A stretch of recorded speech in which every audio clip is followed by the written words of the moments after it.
میره چی گفته فراد میکنی؟ تو سگه خه میکنی؟ اسبا بچه‌ها در راهیم انا خوراک نگاه کنیم اینش تخمه به مزه خورده استم نمیدونم چی آمدیم اصفهان این خیلی جورا بومگردی میگن عین رنگ سمرقند و بخارا قدیم الایام موزه این شهر اصفهان رو ببینید درختوشا اصفهان نصف جهان اصفهان نصف جهان سرت سای افتا اونو میبینه داخل سر افتا خیلی جا بسیار داشته آمدیم اصفهان این خیلی جورا بومگردی میگن عین رنگ سمرقند و بخارا هم خیلی جا هست کن دارنش بعضی کردگی خشو کردگی عین رنگی سمرقند و بخارا نه خشو کردگی یا بومگردی میگن یعنی که خانه‌های قدیمه اینجا در این خانه‌های قدیمه ای حاضره مهمان خانه هتلایی که حاضر هستن یا عود قیمت هم مثلا یک روزش $100 آمریکایی میشه یک مثلا شبانه روزش با زبان روسی یک سود کاش نداره دیدن میکنی نه اندو وقتی نه اندو وقتی میگه خیلی کنم نمیدونم دروش تماشا میکنی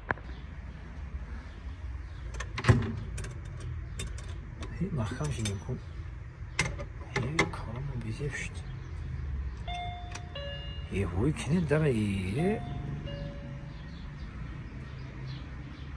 افسوس که خیلی خوندن رو نتونیم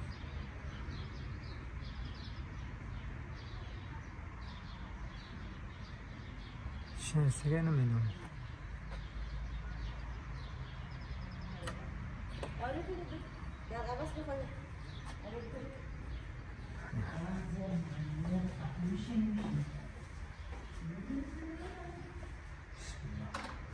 میدرایی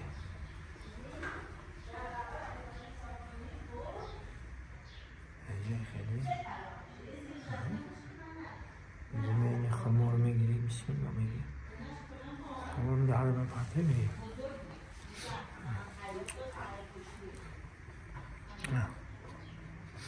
میگه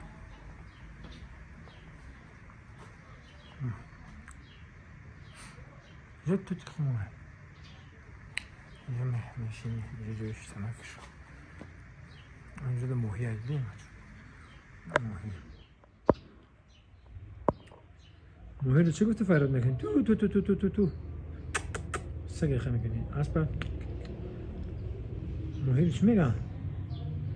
چه گفته فراد میکنن؟ کسی چیزی میگه همینه بنویسه که موهی رو چه گفته فراد میکنی گفت کنم سگ باشه میکنی بوز باشه چیکی میگه بوسپند باشه میگه همین موهی رو چی گفته فراد میکنی؟ خب اینجا هر رو بخواه اینجا هم خواه اینجا ما خیلی تنها کردم اینجا توچکه ما هست اینجا توچکه ما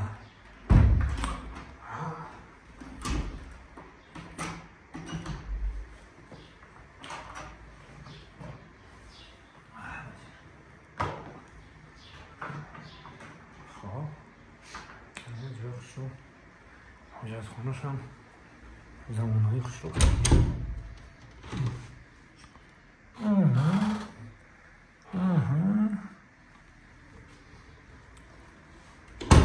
های سهونه